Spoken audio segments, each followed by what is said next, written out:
이 말씀 누가복음 9장 46절부터 48절까지입니다. 제가 읽는 성경으로 108페이지에 있습니다. 누가복음 9장 46절부터 48절까지입니다. 우리 함께 봉독하겠습니다. 제자 중에서 누가 크냐 하는 변론이 일어나니 예수께서 그 마음에 변론하는 것을 아시고 어린아이 하나를 데려다가 자기 곁에 세우시고 그들에게 이르시되 누구든지 내 이름으로 이런 어린아이를 영접하면 곧 나를 영접함이요 또 누구든지 나를 영접하면 곧 나를 보내신 이를 영접함이라. 너희 모든 사람 중에 가장 작은 그가 큰 자니라. 아멘. 어떤 분이 쓴 글의 내용인데요, 제가 한번 읽어볼게요. 우리는 내가 만나는 사람의 영향을 받기도 하고 때로는 내가 영향을 주기도 하며 세상을 살아가죠. 그래서 어떤 면에서 우리에게는 이렇게 만나야 할 사람도 있고요, 또 만나지 말아야 할 사람도 있습니다. 그래서 이 사람이 쓴 내용을 보면 이런 이야기가 있습니다. 이런 사람은 가능한 피하십시오. 첫 번째는 나서기 좋아하고 자랑하기 좋아하고 잘난 척하는 사람은 피하십시오. 두 번째는 직장 상사나 가족 그리고 주변 사람을 나쁘게 말하는 사람은 피하십시오. 그리고 세 번째는 좀 가졌다고 무시하거나 깔보는 사람도 피하십시오. 그리고 네 번째는 원망과 불평과 짜증 그리고 우울과 욕설을 입에 달고 다니는 사람도 피하십시오. 다섯 번째는 대접받으려 하고 높은 자리를 좋아하고 잘못했다는 말을 할 줄 모르는 사람 그리고 남에게 책임을 전가하는 사람은 피하십시오. 이렇게 이야기했어요. 반면에 이런 사람은 만나라고 얘기합니다. 첫 번째는 선하고 겸손하며 부드럽고 따뜻한 사람은 만나십시오. 그리고 두 번째는 직장에 대한 자부심을 가지고 있고 교회를 자랑하고 가정에 가풍이 있는 사람은 만나십시오. 세 번째는 나를 인정해주고 배려해주고 위에서 기도해주는 사람은 무조건 만나십시오. 네 번째에 항상 감사와 기쁨 그리고 찬송과 칭찬 또한 긍정적으로 말하는 사람은 만나십시오. 다섯 번째로 있는 모습 그대로 꾸밈 없이 정직하고 행복하게 살아가는 사람을 만나십시오. 그렇게 얘기했대요. 저는 이걸 보다가 좀 찔렸어요. 왜냐하면 피하는 사람 중에 저도 있더라고요. 네, 있어요. 그래서 좀 찔렸어요. 오늘 본문은 제자들 사이에서 일어난 다툼에 대해 말하고 있습니다. 그들이 다투었던 이유는 한 가지였죠. 누가 더 크냐라는 거였습니다. 마태복음에서는 이 부분에 대해서 천국에서 누가 더 큰 자리를 얻게 되겠는가 하는 말로 변론하고 있습니다. 그 말을 다르게 표현하면 누가 더 예수님의 사랑을 받고 인정함을 받고 있느냐 하는 말이 되겠죠. 예수님은 48절을 통해 제자들 사이에 일어난 이 다툼에 대해서 이렇게 말씀하시죠. 그들에게 이르시되 누구든지 내 이름으로 이런 어린아이를 영접하면 곧 나를 영접함이요 또 누구든지 나를 영접하면 곧 나를 보내신 이를 영접함이라. 너희 모든 사람 중에 가장 작은 그가 큰 자니라. 마가복음 9장 35절에서는 이렇게 말씀하세요.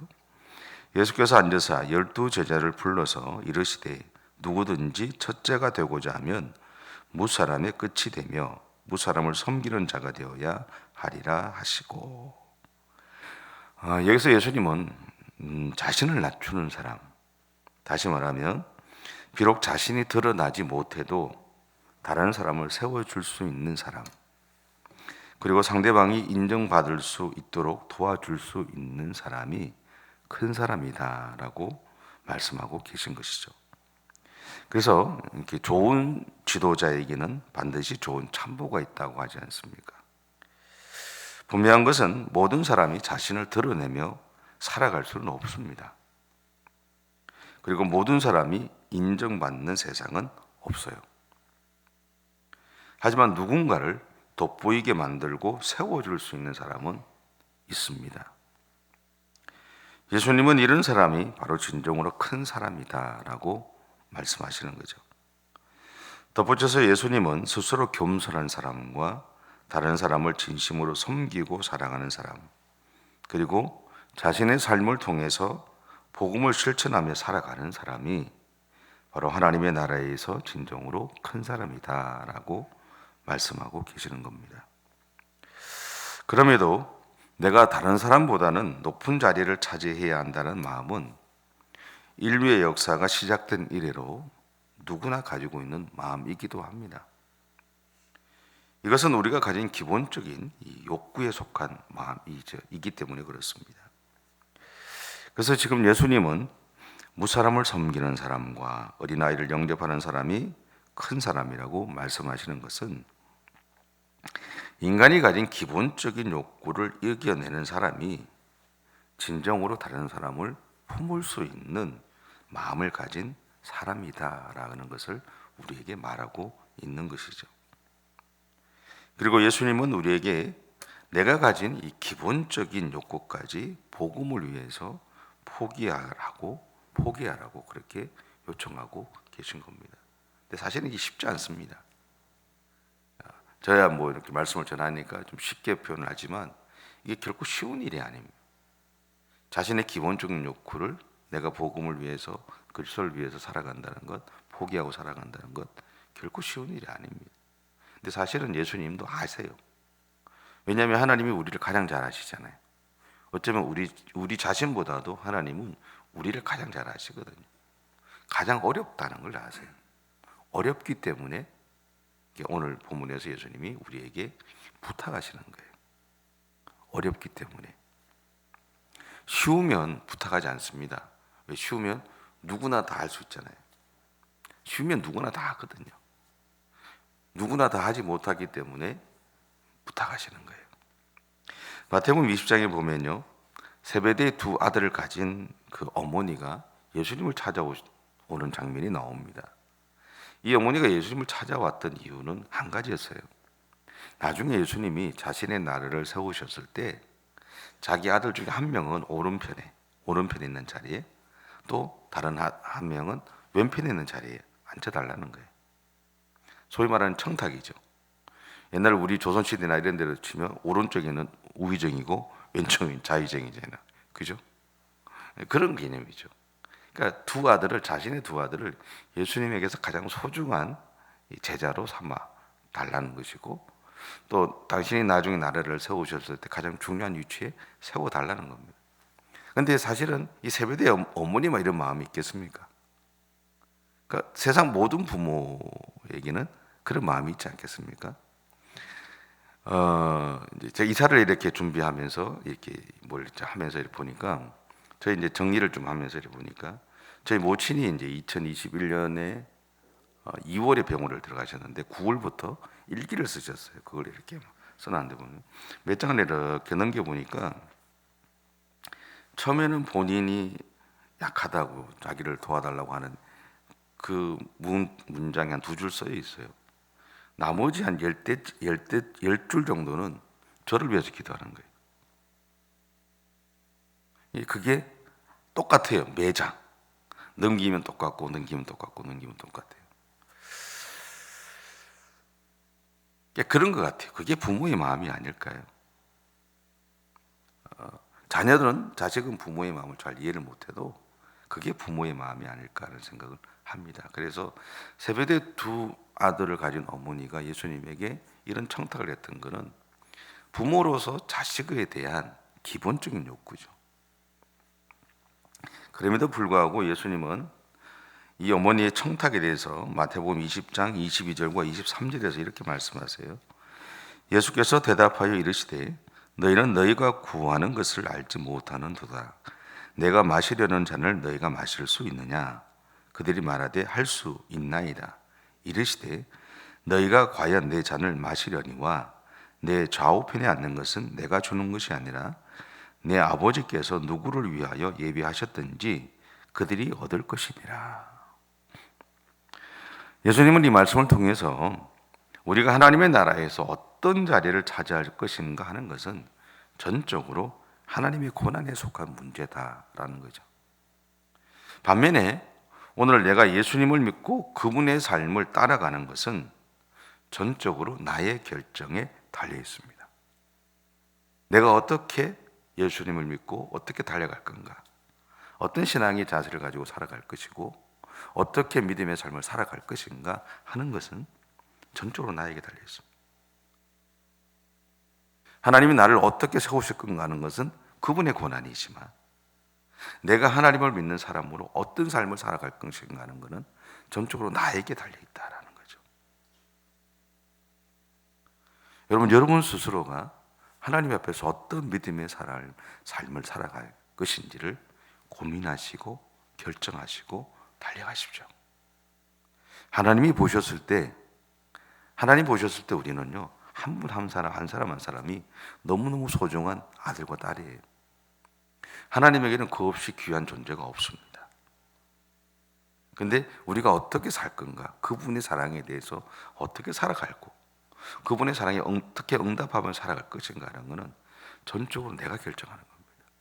하나님이 결정하는 게 아닙니다.